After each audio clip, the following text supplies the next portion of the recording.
Hi friends அனைவருக்கும் என்னோட இனிய வணக்கங்கள். இன்றைக்கான வீடியோ என்னன்னா, ஒரு குழந்தை பிறந்துச்சுனாவே முதல்ல அந்த குழந்தைக்கு கொடுக்கக்கூடிய மிகவும் சத்தான பொருள் என்னன்னா, தாயோட சீம்பால். இதை முதல்ல நல்லா தாய்மார்கள் தெரிஞ்சுக்கோங்க. அது எதுக்கு சொல்கிறேன்னா, அதாவது பிறந்ததுலேருந்து அது குழந்தை வந்துட்டு இந்த பூமியை விட்டு போகிற வரைக்கும் அந்த குழந்தைக்கு ஒரு சத்தான பொருள் எதுன்னா தாயோட சீம்பால் தான். சரிங்களா? இதை முதல்ல கர்ப்பமாக இருக்கிற பெண்கள் தெரிஞ்சுக்கோங்க.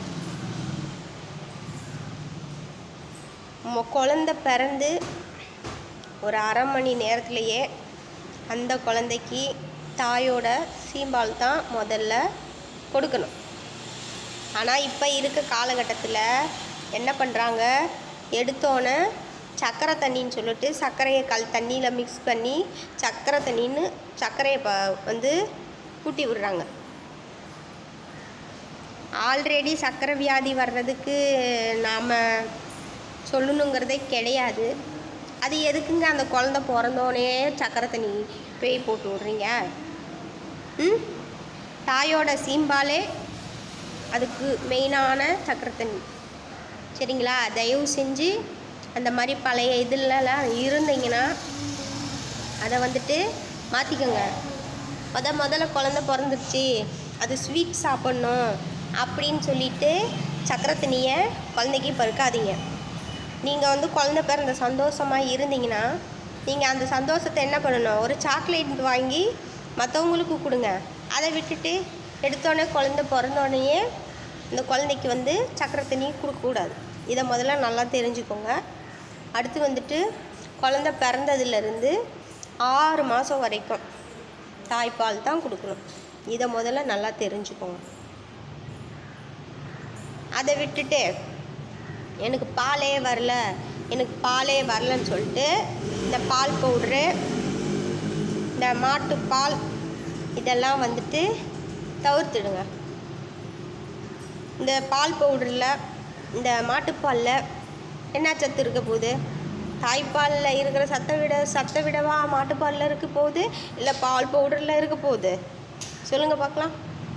முதல்ல கர்ப்பமாக இருக்க பெண்கள் முதல்ல இதை நல்லா தெரிஞ்சுக்கோங்க. ஒரு குழந்தை பிறந்துருச்சுனாவே அந்த குழந்தை பிறந்ததுலேருந்து 6 மாதம் வரைக்கும் தாய்ப்பால் தான் கொடுக்கணும். பச்சை தண்ணி கூட கொடுக்கக்கூடாது. சரிங்களா? தண்ணி ஒரு சிலர் என்ன பண்ணுவாங்க, வெயில் டைமாக இருக்கும், குழந்தைக்கு தொண்டை காஞ்சி போயிடும்னு சொல்லிட்டு என்ன பண்ணுவாங்க, ஸ்பூனில் எடுத்து தண்ணி பருகுவாங்க. நீங்கள் தண்ணி கொடுக்க தேவையே இல்லை.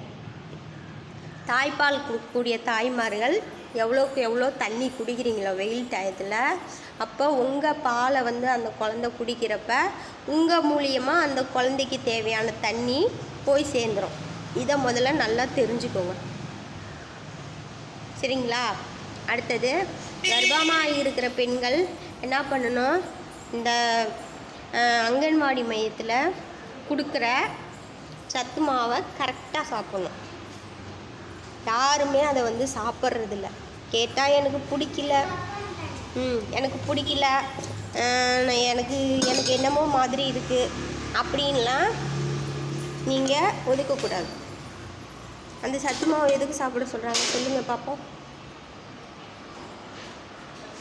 உங்கள் குழந்த நல்ல வெயிட்டாக எல்லா வளர்ச்சியோட எல்லா சத்தோட இருக்கணும்னு சொல்லிட்டு தான் சத்து மாவு கொடுக்குறாங்க. இதை முதல்ல தாய்மார்கள் நல்லா தெரிஞ்சுக்கோங்க. மாதம் கொடுத்துட்ருக்காங்க. அதாவது ஒரு குழந்த பிறக்கிற குழந்த நல்ல ஆரோக்கியமாக நல்ல எடையோட பிறக்கணுன்னு அவங்களோட விருப்பம். அதனால் அவங்க அதை கொடுக்குறாங்க. அப்போ உங்கள் குழந்தை வந்து நல்ல ஆரோக்கியமாக இருக்கணும்னா, நல்ல எடையோட எந்த ப்ராப்ளமும் இல்லாமல் இருக்கணும்னா நீங்கள் கண்டிப்பாக இந்த சத்து மாவு சாப்பிட்டே தான் ஆகணும். நிறைய பேர்த்துக்கு பாரு, குழந்த பிறந்தோடனேயே எனக்கு பால் வரல, எனக்கு பால் வரல, எனக்கு பால் வரல. யாரை பாரு இதைத்தான் சொல்கிறாங்க. பால் வராமல் போகிறதுக்கு மெயின் காரணம் யார்? நீங்கள் தான். அந்த குழந்தைய பெற்ற அம்மா தான். உங்களால் தான் உங்களுக்கு பால் இல்லாமல் போச்சு.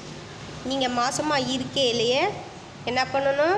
நான் சொன்ன மாதிரி இந்த சத்து மாவு, நல்ல சத்தான பொருள் எல்லாம் சாப்பிட்டிங்கன்னா உங்களுக்கு உங்களோட குழந்தைக்கு தேவையான பால் உங்கள் மூலியமாகவே 100% கிடைக்கும். நீங்கள் பால் பவுட்ரு இல்லை மாட்டுப்பால் இதெல்லாம் வாங்கி பருக்க தேவையே இல்லை. மாசமாக இருக்கையில் சத்தான பொருள் எதுவும் சாப்பிட்றதில்ல, சரியான முறையில் மாத்திரை மருந்து எதுவுமே எடுத்துக்கிறதில்ல, இப்படியெல்லாம் இருந்தீங்கன்னா எப்படி உங்களுக்கு பால் இருக்கும்? எப்படி உங்கள் குழந்தைங்களுக்கு நீங்கள் கொடுப்பீங்க? முதல்ல கர்ப்பமாக இருக்க பெண்கள் இதை முதல்ல நல்லா தெரிஞ்சுக்கோங்க. கொடுக்குற மாத்திரை மருந்து கொடுக்குற அங்கன்வாடி மையத்தில் இலவசமாக கொடுக்குறாங்க சத்து மாவு. அதை வாங்கி சாப்பிட்டிங்கனாவே 1 மணி நேரத்தில், அதாவது குழந்த பிறந்த பெண்கள் வந்துட்டு அதை சாப்பிட்டிங்கனாலே சாப்பிட்ட அடுத்த 10வது நிமிஷம் உங்களுக்கு அந்த குழந்தைக்கு தேவையான பால் கூறக்கூடிய பவர் அந்த சத்து மாவுக்கு இருக்குது. குழந்த வயிற்றில் இருக்கையிலையும் கொடுக்குறாங்க, குழந்த பிறந்த உடனும் கொடுக்குறாங்க. குழந்த பிறந்து அந்த குழந்தைக்கு 6 மாதம் அந்த குழந்தைக்கு 2 வயசு ஆகிற வரைக்கும் அந்த சத்து மாவு கொடுக்குறாங்க.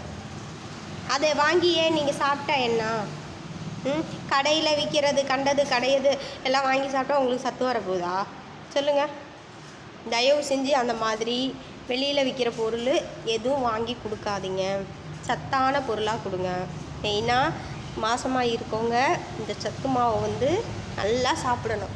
நீங்கள் நல்லா சாப்பிட்டிங்கனாவே உங்களுக்கு வந்துட்டு நார்மலான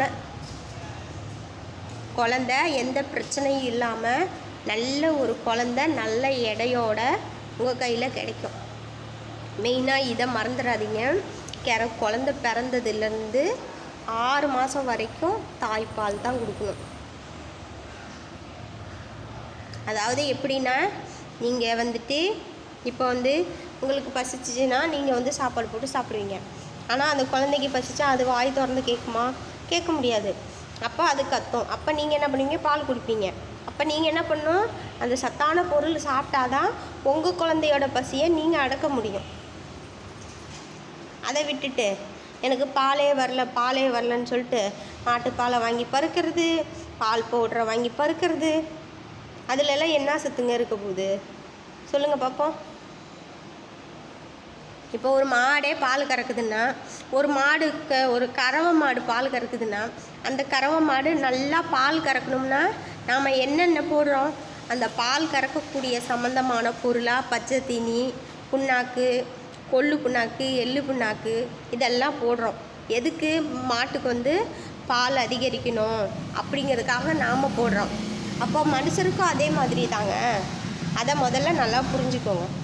உங்களுக்கு நல்லா பால் ஊறணும்னா பால் ஊறக்கூடிய சத்தான பொருளை வந்து நீங்கள் சாப்பிடணும். சாப்பிட்டிங்கன்னா தான் உங்கள் குழந்த பிறந்ததுலேருந்து 6 மாதம் வரைக்கும் உங்களுக்கு தாய்ப்பால் கண்டிப்பாக இருக்கும். இதில் எந்த மாற்றமும் கிடையாது. ரொம்ப சாப்பிட வேணாம். சும்மா சின்னதாக ஒரு உருண்டை லேசாக சுடு தண்ணியை கொதிக்க வச்சு அதில் லேசாக உப்பு போட்டு நல்லா கிண்டி விட்டு குட்டி உருண்டையாக, ரொம்பலாம் சாப்பிடணும், குட்டி குட்டி உருண்டையாக செஞ்சு சாப்பிட்லாம். சாப்பிட்டிங்கன்னா உங்கள் குழந்தைக்கு தேவையான பால் உங்கள் மூலியமாகவே கிடைக்கும். நிறைய பெண்கள் இப்போ என்ன பண்ணுறாங்க? வெளியில் விற்கிற பால், நான் சொன்ன மாதிரி முன்னாடி சொன்ன மாதிரி தான், பால் பவுட்ரு இல்லைன்னா மாட்டுப்பால், அதெல்லாம் கொடுக்கக்கூடாது. ஒரு குழந்தைன்னு பிறந்துடுச்சுனாவே அந்த குழந்தை பிறந்ததுலேருந்து 6 மாதம் வரைக்கும் தாய்ப்பால் தான் கொடுக்கணும். இந்த தாய்ப்பாலுக்கு தான் அந்த குழந்தைக்கு எந்த நோய் வந்தாலும் அந்த நோயிலிருந்து காப்பாற்றக்கூடிய பவர் வந்து அந்த தாய்ப்பாலுக்கு தான் இருக்குது. முதல்ல இதை நல்லா தெரிஞ்சுக்கோங்க, சரிங்களா? மெயினாக இந்த அங்கன்வாடி மையத்தில் கொடுக்குற சத்து மாவை முதல்ல நீங்கள் உங்களுக்கு வேண்டிட்டு சாப்பிட வேண்டாம், உங்கள் குழந்தைக்கு வேண்டிட்டு நீங்கள் சாப்பிடுங்க. உங்கள் குழந்தை நல்லா ஆரோக்கியமாக இருக்கணும்னு உங்களுக்கு ஆசை இருந்துச்சுன்னா கண்டிப்பாக நீங்கள் இந்த மாவு சாப்பிட்டு தான் ஆகணும். சாப்பிட்டிங்கன்னா தான் உங்கள் குழந்தையோட பசியை நீங்கள் அடக்க முடியும், சரிங்களா? தாய்ப்பால் வந்து அவ்வளோ நோய் எதிர்ப்பு சக்தி கொண்ட ஒரு சிறந்த மருந்து. இதை முதல்ல நல்லா தெரிஞ்சுக்கோங்க. அடுத்து வந்துட்டு இந்த தாய்ப்பால் ஒரு சிலர் என்ன பண்ணுறாங்க, தாய்ப்பால் கொடுத்தோம்னா என் அழகு குறைஞ்சி போயிடும், மார்பகம் இறங்கிக்கும், பார்க்கவே அசிங்கமாக இருக்கும் அப்படின்னு யாரும் நினைக்கக்கூடாது. சரிங்களா?